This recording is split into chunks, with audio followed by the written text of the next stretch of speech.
All right, so I have a couple little tidbits of information on these women, so I'm going to share them with you.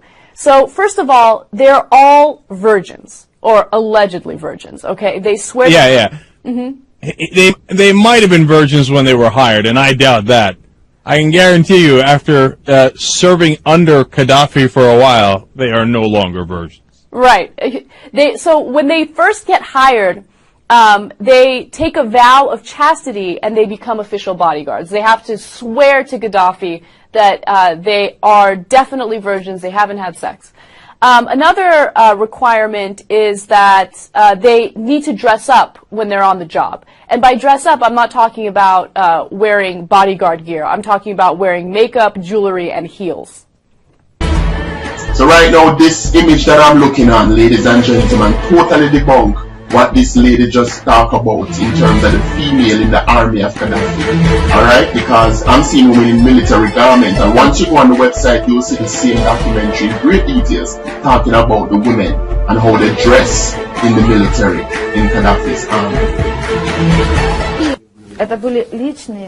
We were the personal nurses of Gaddafi and his large family with all his children and grandchildren, and we always accompanied him on his foreign trips. We were divided in shifts, the five of us. We drew our timetable ourselves and decided who worked when, as well as who traveled with him. Everyone gets sick once in a while, but generally he was in excellent health. I wish everyone had the kind of health that Gaddafi had. I don't know who created this image of his nurses and his female bodyguards. How could anyone in their right mind assume that we could have any intimate relationship with Gaddafi? His wife, children, grandchildren, officials, they were around him all the time. Likewise, he never made any passes at us.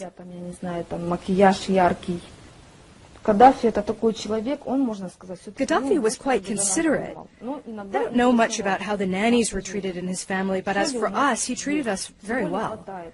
He never shouted at us, was always calm and friendly. Every year on September 1st, Gaddafi presented us with souvenirs, like this medallion with his picture, and this watch with his picture too. He gave those kinds of presents not only to his nurses, but to everyone who worked in his inner circle.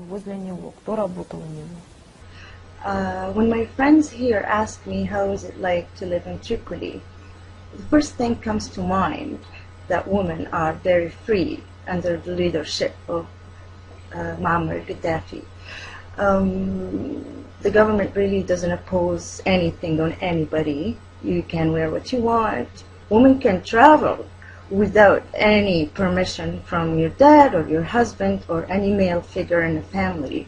I consider that a privilege for a Middle Eastern woman when I compare myself to my sisters in Saudi Arabia and the pain and the torture they're going through, sometimes just because they're driving a car or dating someone they love or not wearing the Muslim outfit, I mean by that hijab, which is very, very private choice, and it's totally up to the woman if she wants to wear it or not, in my humble opinion.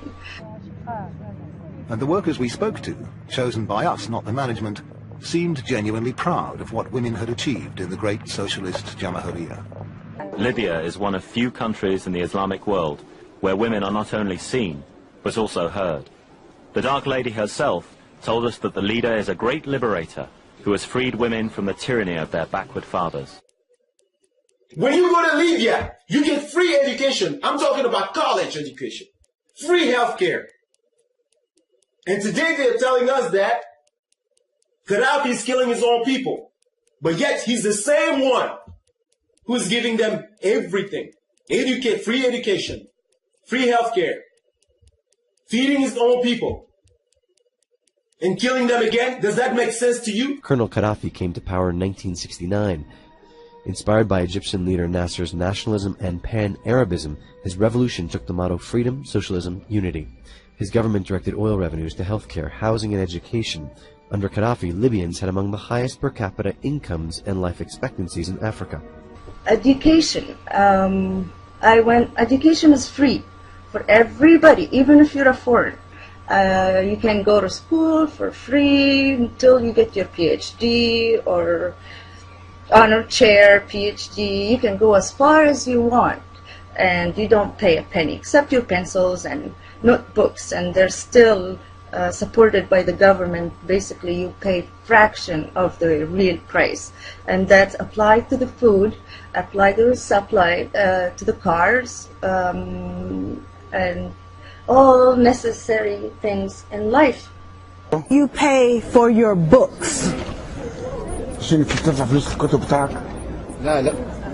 You know? Nothing? No, free. It's free, you know. Education in Libya free.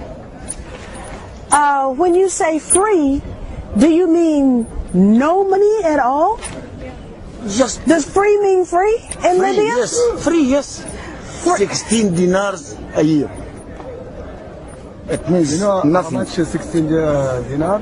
In dollar, maybe 40. 1 year. No, not $40. No. No, $40. 16 dinars. Dinar, $14. Yeah. 1-4. Tell them Yes. that my cousin Yes. in the United States ابن عمها في أمريكا. Yeah. has a master's degree. عنده ماجستير. Okay. She now owes the bank more than $100,000 عندها بنك. Yes. because she had to pay tuition to go to school. Yeah. I know that because you know. No. Tell them. Make sure they tell them. بيقول لك عشان واحد. Very decent educational and medical system, the best in Africa, and it scored similarly to Chile and Argentina in the United Nations Human Development Index. Why will not one single American journalist mention this? Why don't they know this? Have they all been picked and selected to be cheerleaders for an imperialist war machine that destabilizes country after country? I'll try to be as brief as I can. When the revolution in 1969 happened, the first thing Gaddafi says that rent is a very, very terrible thing for families. So, and having a house, owning a house, it's a basic human right, and nobody has to pay a rent. My dad never paid a rent. We stayed in our house, our own house, because we have a house, and it's our right as human beings. When you're a newlywed and you don't yet have a job, you get free apartments. Libya is a beautiful country. Are there billions of dollars that he's spending building homes, building apartments for his people? Yes. Gaddafi vowed to house every Libyan, many of whom were still living in tents and houses made out of oil drums. He also vowed that his own parents, who lived in a tent, would not be housed until every Libyan was housed. His mother had only one complaint. Her son insists that they remain in their tent until every Libyan is properly housed. He fulfilled that promise, his own father dying before he had the opportunity to move him into a home. Large-scale housing construction took place right across the country, all Libyans being given a house or apartment to live in for free.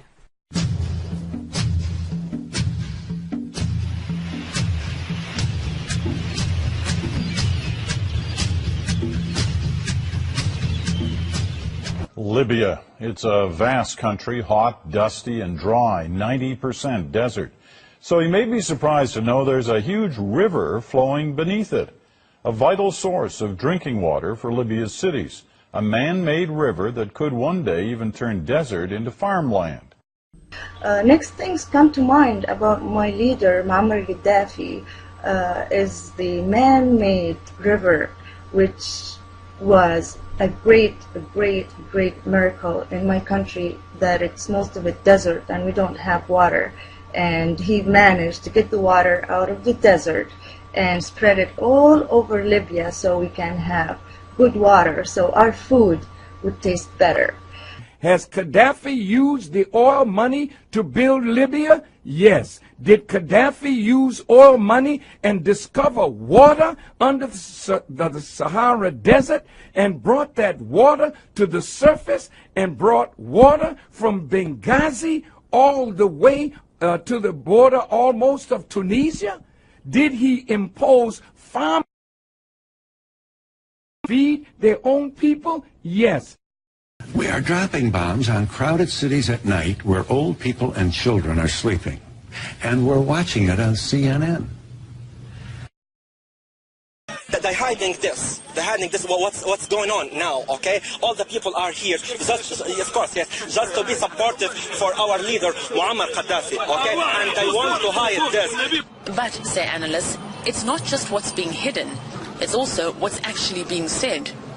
What we're getting is a pro-U.S., pro-Pentagon, one-sided picture of a situation which fills the media with the idea that there's freedom fighters involved in Libya and that there's a government regime that's been an atrocious terrorist government for the since 1970, roughly. This is nonsense. Hey, it's all about the Isn't Earn Money Talk show with host Tyrone. Kaine said that. Don't touch the dial. We'll be right back.